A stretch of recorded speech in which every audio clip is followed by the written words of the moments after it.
Сәлеметсіздер ме, құрметті әріптестер?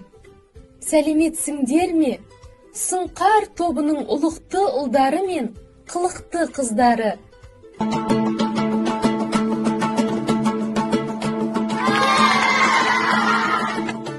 Бүгінгі музыка саласының ашық ұйымдастырылған іс-әрекетіне қош келдіңіздер.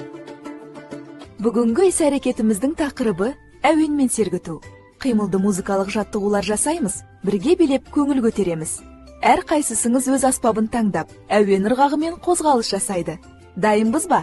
Кеттік. Музыкалық ойындар арқылы есту, есте сақтау және ырғақты сезіну дағдыларымызды дамытамыз.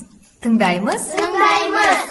Енді соғамыз. Шап-шаптық шап. Шап-шаптық шап. Жарайсыңдар.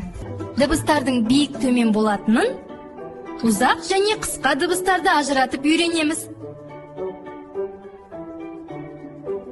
Дыбыс қатты да, жайда болатынын. Дыбыс қатты да, жайда болатынын.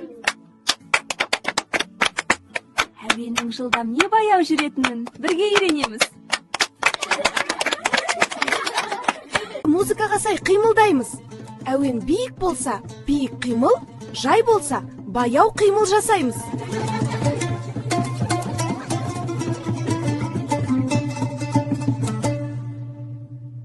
Ендеше, бүгінгі ұйымдастырылған іс-әрекетімізге сәттілік тілеймін. Жарайсыңдар, балалар!